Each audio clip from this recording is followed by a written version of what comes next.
Oh my god, so nice view on the road. DJI Osmo Action 6 को unboxing गर्ने बेलामा मैले तपाईँहरूलाई भनेको थिएँ एउटा कुरा याद होला।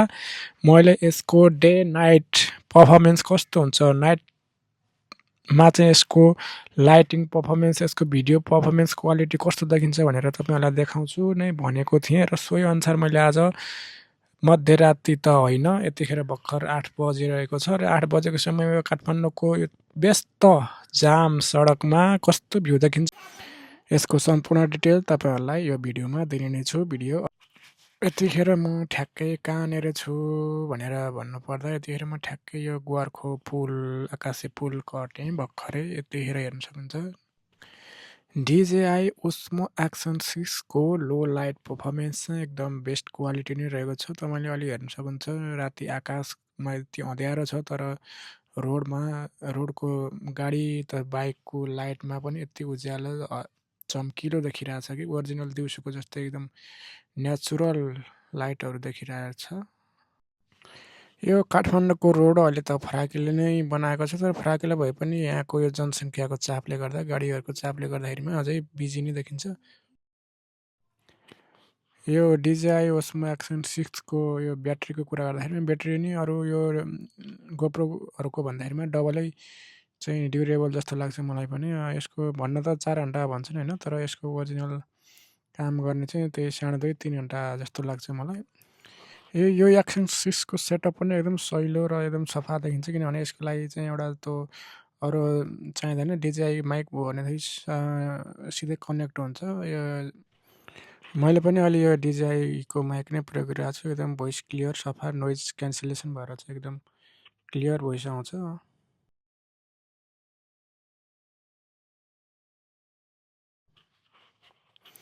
अहिले त धेरै नै राति भइसक्यो, अँध्यारो, पुरै अँध्यारो भइसक्यो। यसको ठ्याक्कै यो हल्का मधुरो गोधुली साँझमा चाहिँ यसको पर्फर्मेन्स कस्तो आउँछ, लो लाइटमा चाहिँ अझ राम्रो आउँछ भनेर चाहिँ मैले सुनेको थिएँ। यसको अझ लो लाइट, कम लाइट अथवा गोधुली साँझमा चाहिँ कस्तो आउँछ त्यो हेर्नै बाँकी नै छ। अहिले फुल अँध्यारोमा चाहिँ एकदम नेचुरल आइरहेछ। तपाईँले देखिरहनु जाममा कस्तो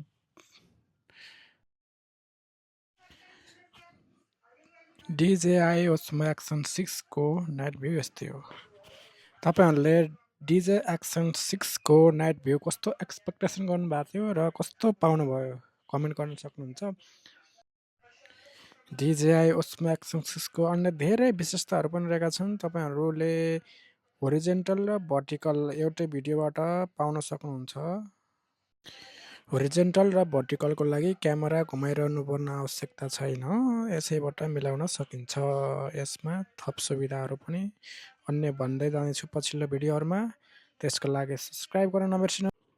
यस्तो रातको समयमा पनि त्यो साइडका कलर लगाएका योहरू कस्तो दामीसँग टल्किराखेको छ।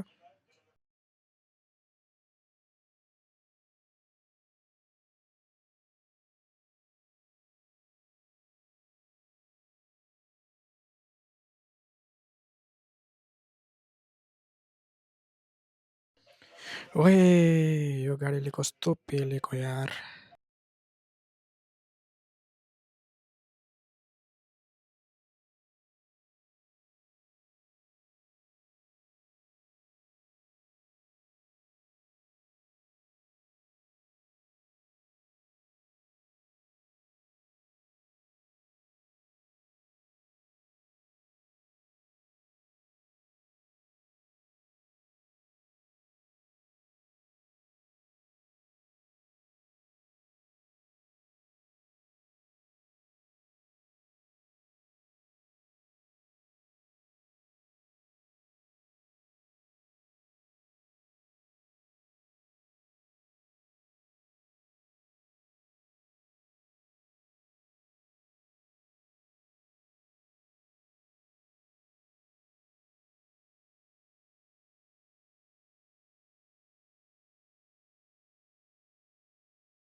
र फाइनल्ली म चाहिँ अहिले सानेपा चोक आइपुगेँ। अब म यता दाहिने साइड लाग्दैछु। एकछिन वेट गरौँ।